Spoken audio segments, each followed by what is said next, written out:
চারপাশটা দেখে কি মনে হচ্ছে আমরা কোথায় গিয়েছিলাম বলেন তো? বলেন বলেন, আমি ওয়েট করছি, বলেন কোথায় গিয়েছি?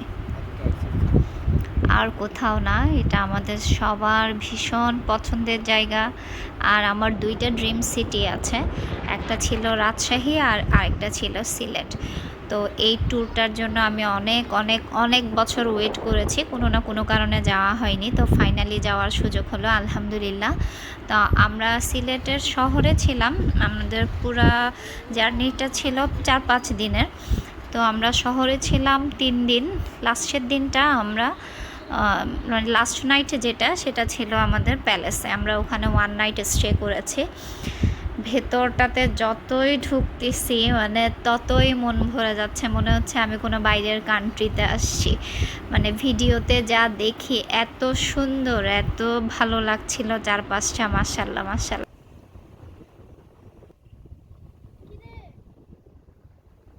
বিয়ের পর থেকেই আমি প্রায় সময় জাহির বাবাকে বলতাম সিলেট যাব, কিন্তু কোনো না কোনো কারণে টাইমিং মেলাতে পারি না। বাচ্চা কাচ্চারা এক্সাম থাকে, নয়তো হেলথ ইস্যুস থাকে, কোনো না কোনো কারণে আর যাওয়ার মতো ওভাবে সুযোগ হয়নি। তো আলহামদুলিল্লাহ অনেকটা সময় ধৈর্য নিয়ে আমরা এই ট্যুরটাতে গিয়েছি। তো যখনই গিয়েছি মানে মনে হলো এটাই পারফেক্ট, এটাই এর চাইতে বেস্ট আসলে আর কিছুই হতে পারে না। তো আলহামদুলিল্লাহ আমরা পৌঁছে গেলাম, খুবই সুন্দর। আমরা আস্তে আস্তে চলে যাচ্ছি দ্য প্যালেস লাক্সারি রিসোর্টের দিকে। ওদের বেশ কিছু রিসোর্ট একটা পাশে ছিল, আর একটা পাশে হচ্ছে আমরা উঠেছি, আমি এখনই দেখাবো। এইখান থেকে হচ্ছে মানে মোস্ট বিউটিফুল এরিয়া এখান থেকে স্টার্টেড। এটা এত সুন্দর ছিল মানে দেখেই মন জুড়িয়ে যাচ্ছিল। আমি ছোট ছোট ভিডিও আপলোড করেছিলাম, এই ভিডিওগুলো কখন জাহি ভয়েস দিবে, কখন আপলোড করবে, এই অপেক্ষায় রেখে দিতে দিতে এতদিন সময় চলে গেল। তারপর আমি বিসমিল্লাহ করে নামলাম। আমরা সবাই অনেক বেশি এক্সাইটেড ছিলাম। আমরা অবশ্য একটা প্যাকেজে গিয়েছিলাম, তো আমি প্যাকেজ সম্পর্কে আরও ডিটেলসে আপনাদেরকে বলার চেষ্টা করব। এখানে ওরা ওদের ফর্মালিটিসগুলো করছিল। এটা হচ্ছে জ্যানের সবচাইতে পছন্দের একটা পার্ট, যেখানেই যাই ও আম্মুর ব্যাগটা যখনই চেক করা হয় তখনই ও নিয়ে এসে আমাকে দেয়। তো যাই হোক, এরপর আমরা সবাই ভিতরে ঢুকলাম। রিসেপশন, এই জায়গাটা হচ্ছে রিসেপশনের উপরেই একটা খুব সুন্দর কালারফুল লাইটিং ছিল। এটা দেখে একটা কেমন যেন অনেক বেশি একটা রিফ্রেশমেন্ট মনে হচ্ছিল আর কি। তো জ্যান জাহিদ চারপাশটা ঘুরে ঘুরে দেখতেছে, ওর বাবা রিসেপশনে ফর্মালিটিসগুলো শেষ করার ট্রাই করছিল। ওনারা আমাদেরকে ওয়েলকাম ড্রিঙ্কস নিয়ে আসলো। এটা একটা তেঁতুলের জুস ছিল মেবি, আমি ভুলে গেছি, ভালোই ছিল জুসটা। তা আমি ওটা খেতে খেতে, যেহেতু রিসেপশনে একটু সময় লাগছিল, আমাদের রুমের চাবি নিতে হবে, আরও বাকি যে ফর্মালিটিসগুলো আছে ওগুলো জাহির বাবা ওনাদের সাথে কথা বলে শেষ করছিলেন। জাহিকে বললাম আমাকে এখানে একটা ভিডিও করে দাও, আর আমরা চারপাশটা দেখতেছিলাম। এই লাইটগুলো আমার বারবার এখানে চোখ আটকে যাচ্ছিল, এত সুন্দর ছিল।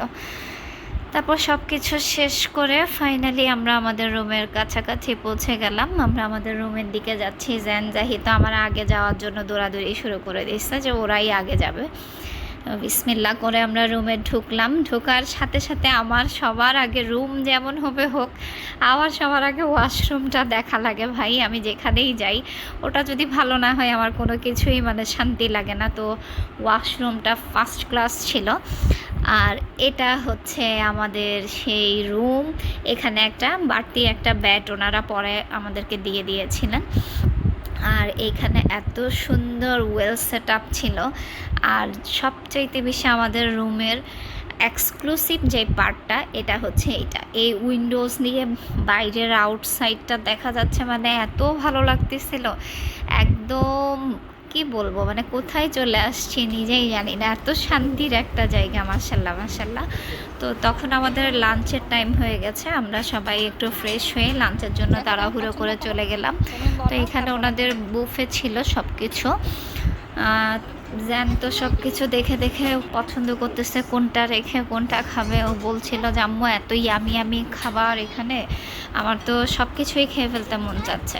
তারপর জিজ্ঞেস করতেছিলাম আম্মু এখানে কি আছে, আমি বললাম এটা ডেজার্ট আইটেম, তুমি এটা লাঞ্চ শেষ করে তারপরে খাবা। তারপর সবাই সবার পছন্দের মতো এক একটা আইটেম নিয়ে আসলাম। ভরপুর খাওয়া দাওয়া শেষ করে একটু শাড়ি পরে আবার বের হলাম। তারপর একটা বগিতে করে আমরা সবাই মিলে যাচ্ছিলাম সুইমিং পুলের দিকে। আবার একটু পেছন সাইডটা থেকে আমরা একটু দেখছিলাম আউটসাইডটা অনেক সুন্দর। আমরা সুইমিং করতে গেলাম, ওখানে বাচ্চাদের জন্য সুইমিং সাইডটা এক পাশে আছে, আর হচ্ছে অ্যাডাল্টদের জন্য অন্য সাইডে ছিল। তো আমাদের প্ল্যান ছিল আগে জাহিকে নিয়ে যাব, এরপর ওদেরটা শেষ করে আমরা আমাদেরটাতে যাব। ওখানে যাওয়ার পর শুনলাম ওদের ওখান থেকেই আমাদেরকে সুইমিং কস্টিউমটা কিনে নিতে হবে, যেহেতু এটা ওদের একটা রুলস ছিল। এরপর আমরা ওখান থেকে ওদের সুইমিং কস্টিউম কিনে নিলাম জাহি আর জ্যানের জন্য। পরে আমার খুব পছন্দ হলো, এরপর আমি আবার বললাম চলো আমি আর তুমিও একটা নিই। জাহির বাবা আর আমার জন্যও নিয়ে নিলাম একটা একটা। তো জাহি এখানে যাওয়ার পর খুবই মজা পাচ্ছিল, যেহেতু অনেকটাই ফাঁকা ছিল, একদম মনে হচ্ছিল এটা ওদের রাজত্ব, ওখানে আর কেউই ছিল না। তো ওরা বেশ এনজয় করতেছিল। তারপর জ্যানকে বললাম আসো চলো আমরা সবাই একবার হেঁটে হেঁটে আসি, আমাদের কস্টিউমগুলো বেশ ভালো লাগতেছিল। এরপর ওদের সুইমিং করা শেষ, তারপর আমরা চলে আসলাম বড়দের জোন যে সাইডটাতে, ওই সাইডটাতে।